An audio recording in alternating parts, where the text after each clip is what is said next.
So, as I was saying the other day, that we're going to take a look at this camera lens. It's an 800 millimeter EF mount Sigma f5.6. This lens is specifically designed for either bird watching or watching race cars or something long distance. It's not really meant for anything close. So check this out.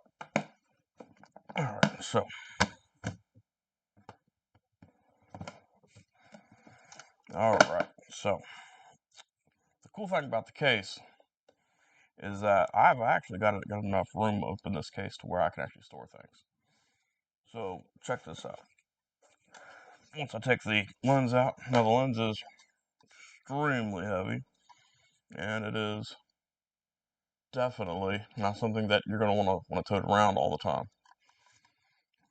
But I love it, and I've got no regrets. Now, this right here is an extension tube. Now, the extension tubes are not generally recommended to be used with lenses.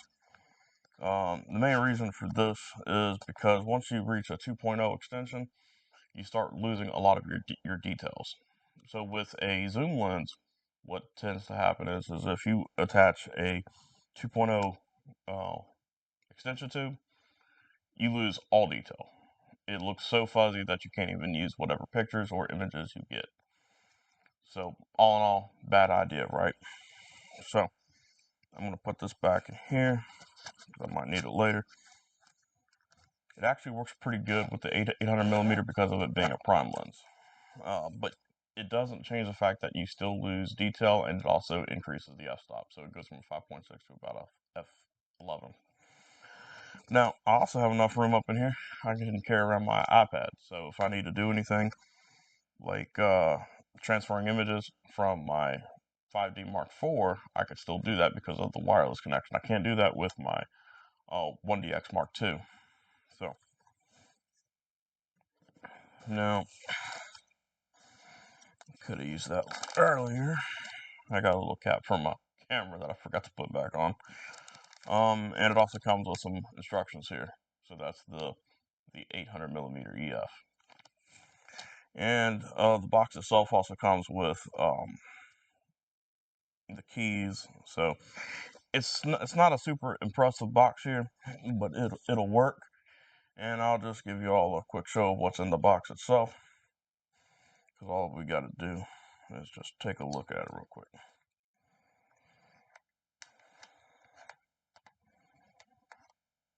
Alright, so this is what's inside the box. So there's nothing in there. As you can see, it's perfectly good for holding your equipment in place, but it's not really good for much else.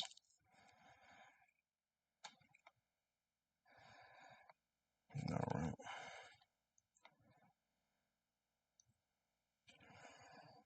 Alright, so might go and tilt it a little bit so we can get a better angle of what it actually looks like inside. So, oh, actually that clip came off of that one, didn't it? Yes, it did. I don't know who was brave enough to actually put the cap on a, looks like it was put on an oven.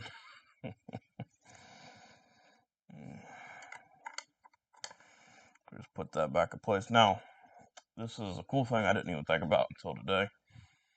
So, most of my tripods are Manfrotto tripods. Now, the cool thing about that is that you get mounts, right? So this mount, and I didn't think about this until this morning, but you typically have a secondary, what do they call it? I'm going to take this off for a sec. Alright. So you typically have a secondary pin, and what that pin is actually supposed to do is that if you look at the bottom side of the tripod grip, this is actually supposed to snap in place. Because once you actually screw in your screw here, if we can do that real quick without fighting the thing, come up.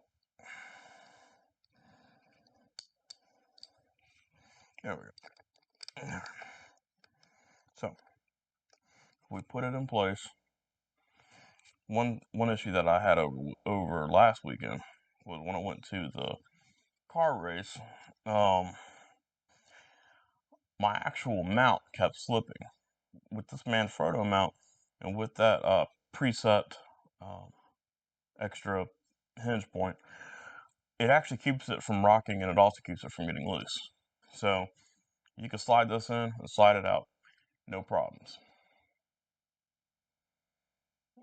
So yeah, so that is the way that this part is actually set up.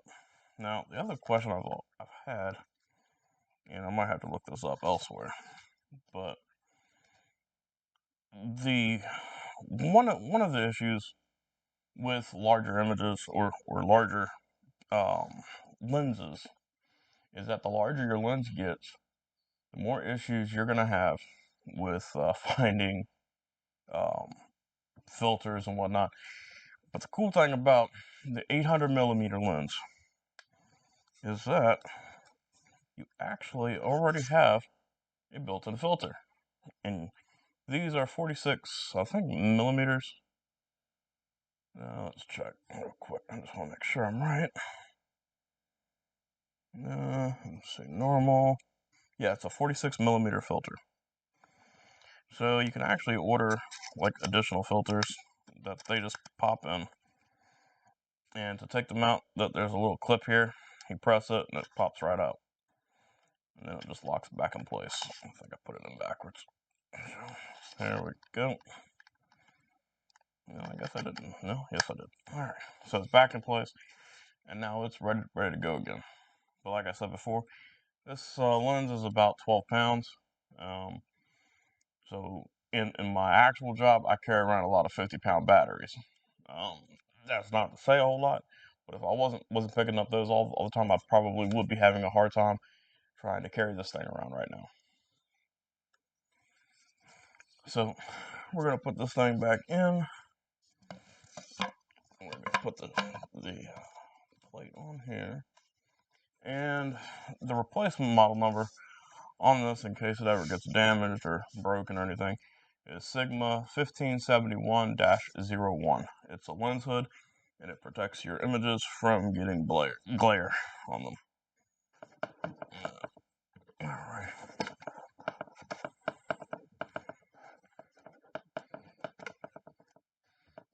Could I put that on? I don't care.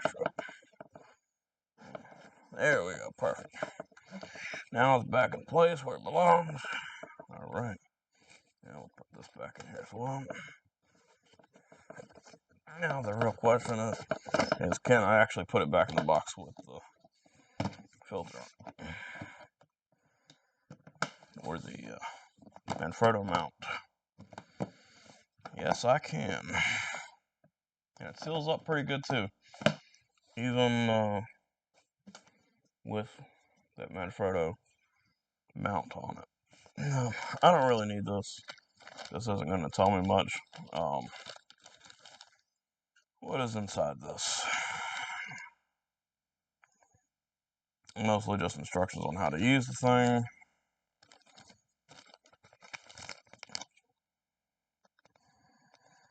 And 5mm flange distance. Okay. And that's about all that I'm really seeing on here. Alright, so we're done with putting everything back up. So that is just a really brief overview of the actual lens itself. At some point later on, we'll probably go and actually record us doing some photography with it. So yeah, just stick with my channel, and if you guys got any questions, just send the questions to eddygtechnologies@gmail.com. Appreciate it.